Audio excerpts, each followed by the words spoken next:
வணக்கம். திருக்குறள் எல்லோருக்கும் வாழ்க்கை வழிகாட்டி. எந்த வயதிலும் எந்த நிலைமையிலும் இது நம்மை மெதுவாக நல்லதொரு பாதைக்கு அழைத்துச் செல்லும் நெறி. நாள் ஒன்றுக்கு 2 நிமிடம் மட்டும் கேளுங்கள். புரியாவிட்டாலும் பரவாயில்லை, நடைமுறைப்படுத்த முடியாவிட்டாலும் கவலையில்லை. கேளுங்கள், மெதுவாக உங்கள் மனதில் ஒரு மாற்றம் உருவாகும். கடினமான நேரங்களிலும் கூட அது உங்களை அமைதியாக தூக்கும். உங்கள் வருகைக்கு நன்றி. லைக் பண்ணுங்கள், சப்ஸ்கிரைப் பண்ணுங்கள். வாங்க, இன்று நம்ம திருக்குறளை தொடங்கலாம். இன்றைய குறள் அதிகாரம் 10, இனியவை கூறல். குறள் எண் 92. வணக்கம். ஒருவர் பேசும் இனிமையான சொற்கள் அவருக்கு இம்மையிலும் மறுமையிலும் என்னென்ன நன்மைகளை கொடுக்கும் என்பதை இக்குறள் மூலம் வள்ளுவர் மிக சிறப்பாக எடுத்துரைக்கிறார்.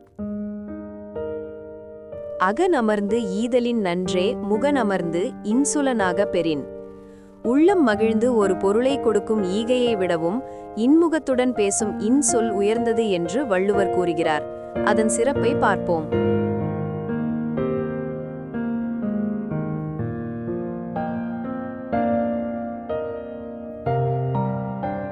உள்ளம் மகிழ்ந்து பொருளை கொடுப்பதை பார்க்கிலும் முகம் மலர்ந்து இன்சொல் பேசுவது மிகுந்த நன்மையுடையது.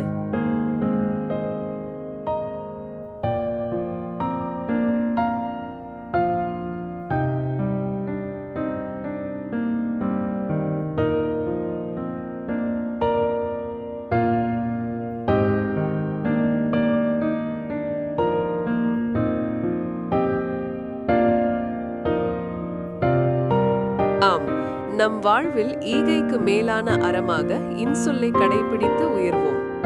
அடுத்த குறளுடன் மீண்டும் சந்திப்போம். உங்கள் மனம் நிம்மதியாய், உங்கள் வாழ்வு நிலைத்ததாக இருக்க நமது சேனலுடன் இணைந்திருங்கள். வீடியோ பிடித்திருந்தால் லைக் செய்யவும் மற்றும் புதிய ஞான கருத்துக்களை பெற சப்ஸ்கிரைப் செய்ய மறக்காதீர்கள்.